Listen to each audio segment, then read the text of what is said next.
പിന്നെ ഇതിന്റെ എല്ലാം ഒരു ടീം ലീഡർ ഉണ്ട് ഇവരുടെ ഗാംഗിൽ തന്നെ. അതാണ് നമ്മുടെ അരുൺകുമാർ, മരം കൊള്ളക്കാരന്റെ ചാനലിലെ ഏറ്റവും പ്രധാനപ്പെട്ട വാർത്താ അവതാരകനായ അരുൺകുമാർ. അരുൺകുമാറാണ് ശരിക്കും പറഞ്ഞു കഴിഞ്ഞാൽ 24 മണിക്കൂർ എന്ന് പറഞ്ഞാൽ രാഹുൽ മാക്കൂട്ടത്തെ ഇട്ട് പിച്ച് ചീന്തി കീറി നാശമാക്കി.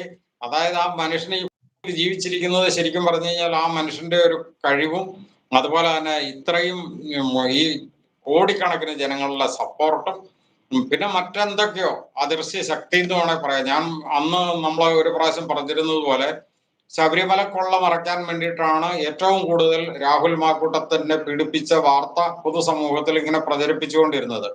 അപ്പോൾ അതിന് ഇരയായ വ്യക്തി എന്ന നിലയിൽ ശബരിമല ശാസ്താവ് പോലും ശരിക്കും പറഞ്ഞു കഴിഞ്ഞാൽ രാഹുൽ മാക്കൂട്ടത്തിന് ഒപ്പമായിരുന്നു എന്ന് നമ്മൾ അന്ന് പറഞ്ഞതിന്റെ വ്യക്തമായ തെളിവാണ് ഇപ്പോൾ ഇത്തരം കേസുകളിൽ നിന്നല്ല രാഹുൽ മാക്കൂട്ടം മുക്തി പ്രാപിക്കുകയും ചെയ്തു.